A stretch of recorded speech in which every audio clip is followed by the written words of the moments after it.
Chapter 6. What I like about cities is that everything is king size, the beauty and the ugliness. Joseph Brodsky. Denny and I wandered through the North Square alone because we wanted to stand outside the Negro music store and listen to Sam Cooke and Chubby Checker on the loudspeaker that played music out into the street. Inner-city black culture in the 1960s was distinctly different from white culture in the 1960s. What separated it most was dress. Stylish young black men wore pork pie hats, skin-tight pullover shirts, jet black pants, and black, blue, or beige pointed shoes with 3-inch heels. Puerto Rican fence climbers, we called them. At the corners of North Main, Summers and Hill Streets, they would stand, pose, really, outside the R&B record shop. Somebody had nailed an ancient loudspeaker over the store's front door, allowing all that magnificent, pure soul music played inside the shop to pour out onto the dirty streets and wash away the factory town gloom. In the summers, we listened from a tiny park across the street from the record shop, waiting for a Sam Cooke record to play and watching the young men sip beer from cans in brown bags. Soon flocks of teenage black girls, their hair done beehive style, came out of the apartment houses from around the neighborhood and flirted with the boys or gathered in intimate circles across the street to whisper and laugh. Sometimes they'd dance. There was a song by Chubby Checker and D.D. Sharp called Slow Twistin'.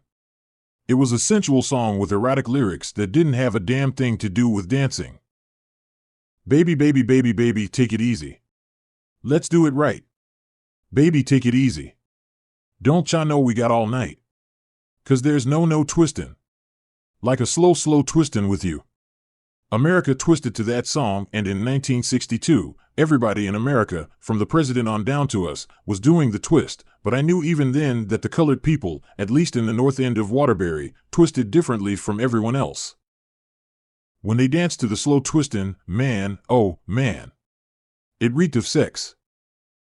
And even though I had only a vague notion of sex, watching them slow twist in the north end on a warm summer's evening as the sun set, bodies twisting in deliberate slow motion without moving their feet, just a slow body wiggle, I knew there was more going on than a dance fad. Who needed black and white television with bad reception when we had this?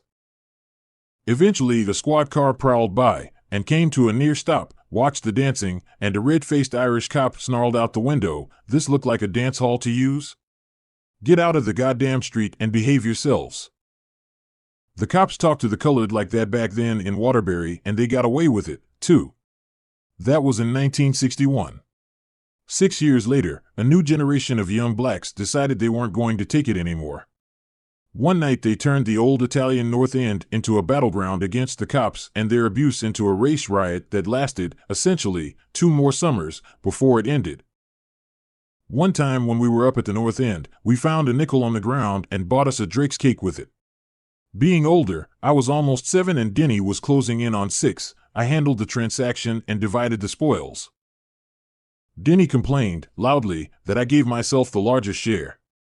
"But I'm hungry," I told him, and he said, "You're always hungry," and made a grab for the pastry, but I ran for it, across North Main Street. Denny chased me and was struck by a car, and I watched him fly across the road and slam onto the pavement. I heard his head bounce on the road and watched his arms spread out and saw his eyes roll back of his head. I put my hands over my eyes because it would go away if I did that, and it didn't happen. But it did happen, and his legs were broken, and once again, we went to St. Mary's, where the nuns knew us well. Every time we went there alone, the sisters sent out one of the janitors to find my mother or my father and bring one of them back to the hospital.